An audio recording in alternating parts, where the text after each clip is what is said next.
Hi, this is Dr. Go, and today is part 2 on our 3-video series on harmonics. Okay, so part 2, artificial harmonics.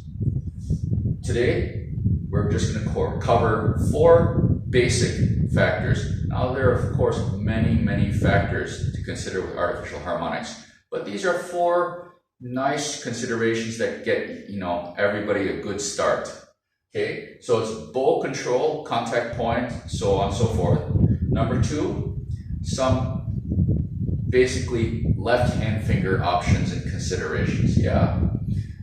Number 3, vibrato considerations. And number 4, mixing all of the above factors for artistic choices.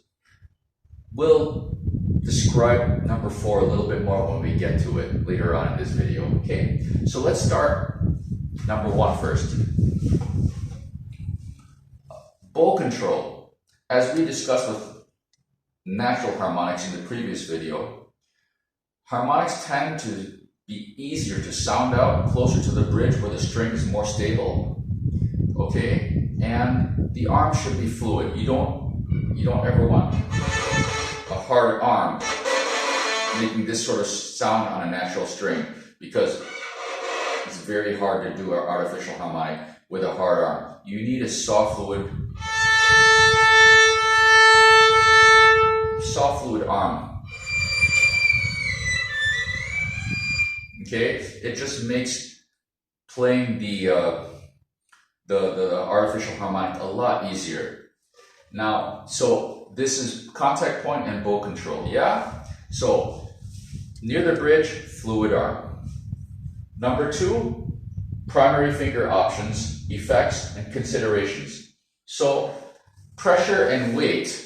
This is talking about the first finger, okay? So some people, well actually almost all of us, I was definitely taught this way when I was young. To play artificial harmonic for the first time, they teach us to press down the first finger and touch the 4th finger, okay? Yeah? Okay, now a consideration is if you just touch the first finger, it's a slightly different sound. I'm not saying one is better than the other. It's just a different sound. Okay, now also consider that if we have to shift, it's easier if you're not pressing hard on that first finger to freely slide up and down. Just another consideration, okay? And then tip, ridge, or fat. Now that's referring to which part of the finger we're going to use. At the very tip of the finger, this is what we call a tip, just this bitter point. Now below the tip, there is a ridge, okay? Between the tip, just past the tip, there's a ridge. And then there's this nice fatty area here. Okay, now they all produce a slightly different color or sound on the violin. What you choose to do for artificial harmonics, it also makes a slight difference. Tip, ridge, fat. The camera, the audio might not be picking this up on my phone, but it is a slight difference, and when I'm deciding on the color I wish to bring out on a certain harmonic, I do consider this, and it does have a neat effect, yeah, especially in a larger concert hall. Okay, the next thing is, of course, preparing the left hand. We practice octaves to prep. So, there are many great double stop practice books. Carl Flesch, Setchik Opus 1 Part 4, the list goes on. Whatever your teacher is using to teach you with, as far as double stops, use that, okay? Some primary considerations in practicing octaves is, okay, for number 1, try to have a relaxed hand. Yeah, don't tense up, because as you go higher, the interval gets smaller. As you go lower, the interval gets larger. You need the flexibility to be able to adjust. okay? And second of all, as you're doing octaves, keep in mind that you want to maintain a good hand frame and a relationship between your hand and your elbow for your shifting as you move around. Because effectively, you know, if you take away the fourth finger, you're basically just shifting from note to note with your first finger. You take away the first finger, you're just shifting from note to note with your fourth finger. Yeah? So you want a nice quiet wrist and a good connection, relationship from your fingers to your elbow. Okay? So that's something to consider for that. Maybe I'll make a video about practicing octaves in a future series. Okay, vibrato considerations. Now here's the thing.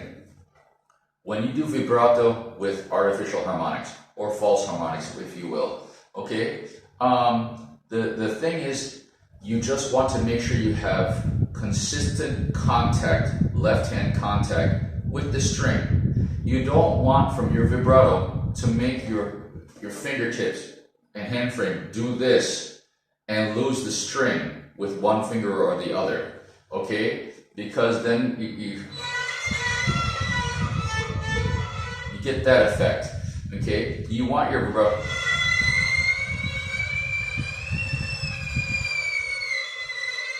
constant contact, yeah? Now there are many ways to do vibrato for artificial harmonics.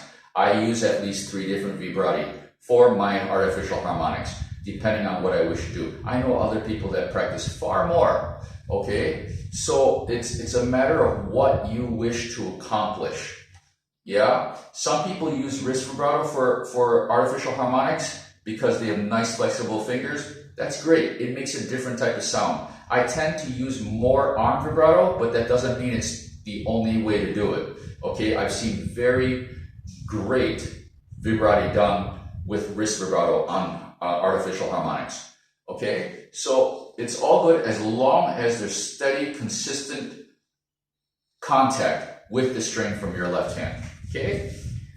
Now, mixing all the factors, okay? One of the most famous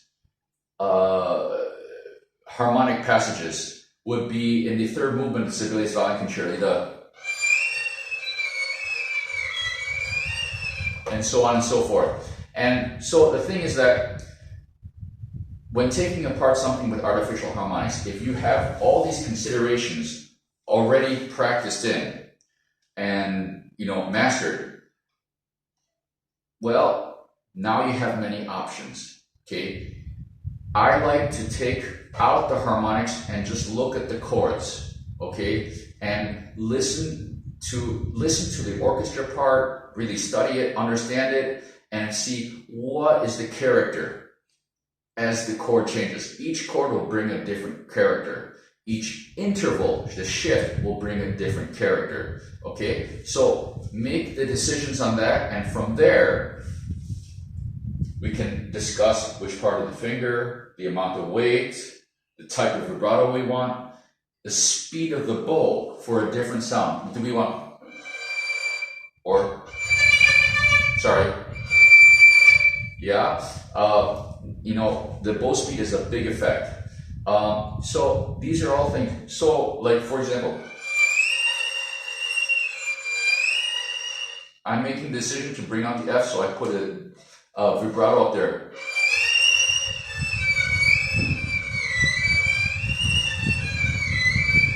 Now, you can change, you know, this is interpretation. It can be different for every single person, and that's what's beautiful about this. Everybody can have a different take on it, okay? So, if we mix and match these considerations, what you get is every single note functioning within the phrase to make really interesting phrase, yeah? Because every note is different, every note is developing and changing the character of the phrase. Okay, so I hope this video gives some good basic ideas into what can be practiced for a basic approach to false harmonics or artificial harmonics. Okay, again, if anything I said is contrary to what your teacher is telling you, please ignore me, listen to your teacher. Okay, anyway, best wishes on our journey on this wonderful instrument. Cheers.